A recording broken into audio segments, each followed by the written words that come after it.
dedicated to Anna Grigorievna Dostoevsky. From the author. Verily, verily, I say unto you, except a corn of wheat fall into the ground and die, it abideth alone.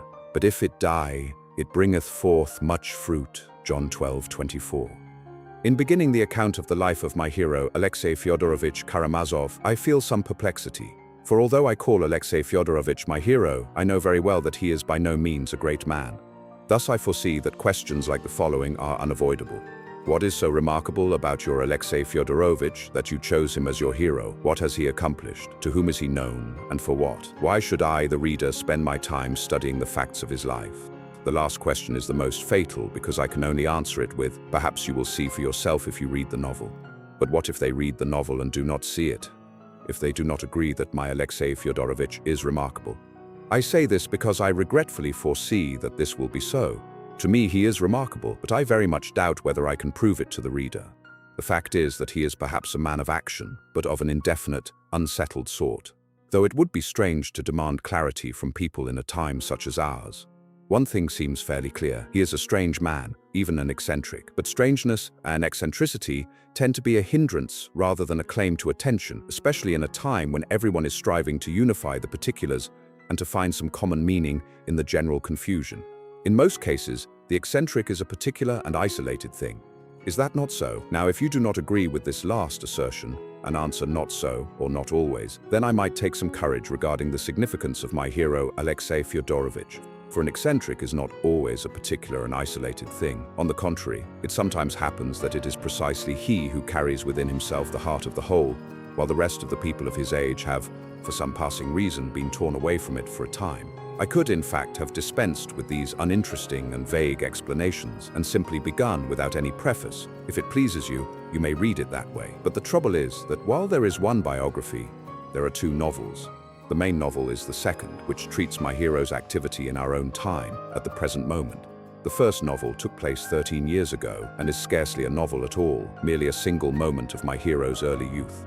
Yet I cannot leave out this first novel because much of the second would become incomprehensible without it. This complicates my original difficulty further. If I, the biographer, think that even a single novel might be excessive for so modest and indefinite a hero, then how am I to justify presenting two? And how am I to explain such presumption on my part? Lost in trying to resolve these questions, I resolve to pass over them without any resolution at all. Of course, the perceptive reader has already guessed from the outset where I am going and has been irritated at me for wasting empty words and precious time. To that I will answer precisely. I spent empty words and precious time, first out of courtesy and second out of cunning. I wanted to give some warning in advance. In fact, I am glad that my novel has divided itself into two stories while preserving the essential unity of the whole. Having read the first story, the reader can decide for himself whether it is worth reading the second. Of course, no one is bound by anything. One may read 2 pages of the first story and shut the book for good, but there are also delicate readers who will want to read to the end in order to reach a fair judgment. All Russian critics, for instance. With such people I feel more at ease. For however careful and conscientious they may be, I have given them the most legitimate excuse to abandon the story at its first episode. Well, that is the whole preface. I fully agree that it is superfluous, but since it is written, let it stand. Now to the matter itself. Verily, verily, I say unto you, except a corn of wheat fall into the ground and die, it abideth alone. But if it die, it bringeth forth much fruit. John 12:24. On a surface reading, this is about sacrifice, that which must die in order to sprout. Consider the following situation. Suppose there is something unclean, say, the act of daring, vulgarly and basely to command another human being to submit to a value judgment. And suppose there is a self that believes it alone stands outside this uncleanness.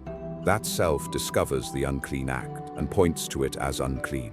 The interesting thing is that the not unclean self, merely by pointing to the unclean thing as unclean, is thereby implicated in the very structure it was criticizing. It cannot therefore remain an outsider, wholly unrelated to the structure it criticizes. For the not unclean self, this would be an extremely painful thing. Another word for it is death.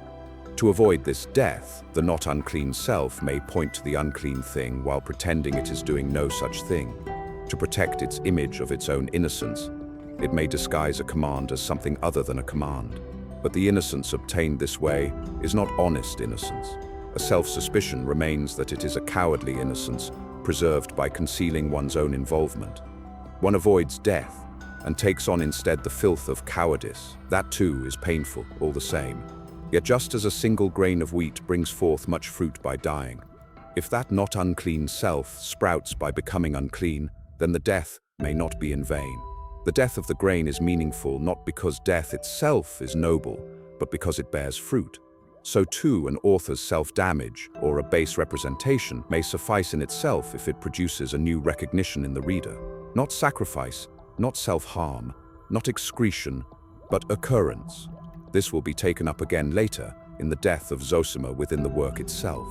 Even if we posit a self of great insight, and even if that self has recognized something as unclean, the moment it points this out, that self too enters the structure of judging others, defining them, and influencing their conduct. So this insightful self, assuming it instinctively does not want its own death, and further assuming it to be a self distinct from other things, will find it very difficult to devise a way of speaking about the unclean while remaining undamaged. But if that self is in fact not a self distinct from other things, if there is such a thing as a universal, if the boundary of the self is itself faint, then descending may in fact be no change at all. Abiding alone as a single grain is maintaining one's ideal self as distinct from other things, even if that distinction is not real, while dying to bring forth much fruit is another ideal, a universal, and it is also, in a different way, not unclean. If we now restate the unclean thing, we would have to put it this way. The unclean, or believed to be unclean thing, or the sum of a spectrum of being that is not distinguished from other things and shares a self with them. So death is this. The death of the self-image that one alone is exceptionally innocent, or the death of the illusion that one can judge the world from outside the world. Descent must also be redefined. It is not the insightful self coming down into a baser world. That self was within the world from the start, and only imagined itself to be outside. From that standpoint, it becomes a kind of acknowledgement of the truth. And in that case, what dies is not the self, but the boundary of the self. Let us take the death of the illusion that one can judge the world from outside the world as the work's central idea and apply it to the preface.